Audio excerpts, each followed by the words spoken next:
Assalamualaikum warahmatullahi wabarakatuh. Perkenalkan, saya atas nama Al-Justif dari Program Studi Ekonomi Syariah 5G, Fakultas Ekonomi dan Bisnis Islam IAIN Palopo. Baiklah, pada kesempatan kali ini saya akan menjelaskan terkait dengan materi manajemen proyek. Yang pertama yaitu pengertian dari manajemen proyek itu sendiri. Manajemen secara umum adalah suatu upaya untuk mencapai suatu tujuan dengan sumber daya seminimal mungkin. Sementara itu, proyek adalah rencana pekerjaan dengan suatu target pencapaian tertentu yang diselesaikan dalam rentang waktu tertentu. Secara kolektif, manajemen proyek adalah suatu pendekatan atau metode untuk mengelola suatu proyek dengan efektif dan efisien. Yang selanjutnya yaitu tujuan dari manajemen proyek.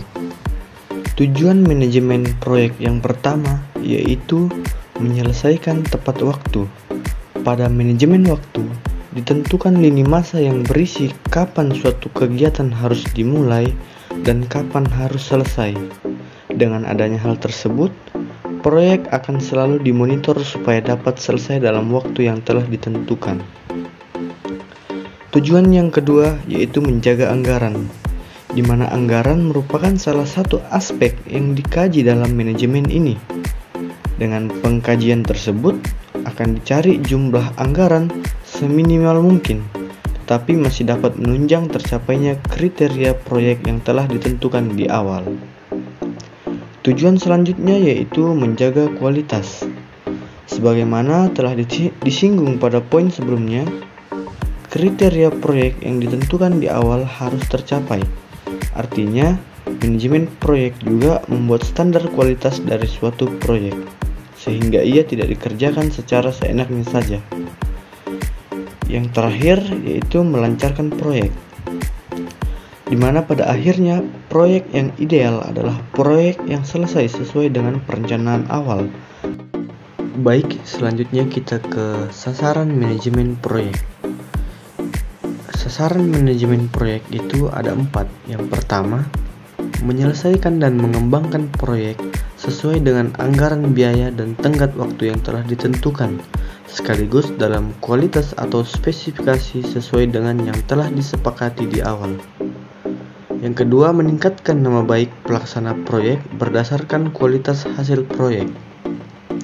Yang ketiga, menciptakan suasana kerja untuk mendukung kelancaran aktivitas proyek.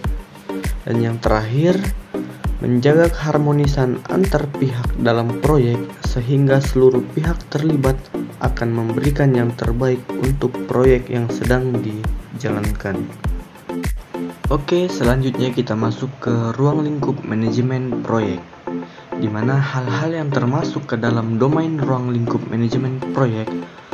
Yang pertama yaitu waktu proyek dimulai. Yang kedua, perencanaan lingkup proyek. Yang ketiga, pendefinisian ruang lingkup proyek. Dan yang terakhir yaitu verifikasi proyek dan kontrol ketika proyek sedang dijalankan. Nah, sekarang kita masuk ke pembahasan terakhir yaitu contoh manajemen proyek. Sebenarnya ada banyak sekali contohnya, tetapi saya hanya mengambil 3 saja. Yang pertama yaitu proyek konstruksi.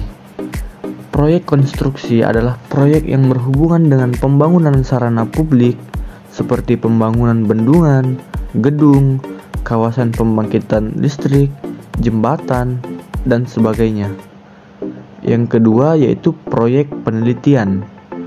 Proyek penelitian pada dasarnya adalah suatu proyek yang dilakukan untuk kepentingan penelitian dan pengembangan. Dan contoh yang terakhir yaitu proyek padat modal. Proyek padat modal adalah proyek produksi besar dengan bantuan mekanik. Proyek ini disebut padat karena pada eksekusinya membutuhkan modal yang banyak. Nah, itulah tadi sedikit pembahasan dari saya terkait dengan materi manajemen proyek. Sekian dari saya. Assalamualaikum warahmatullahi wabarakatuh.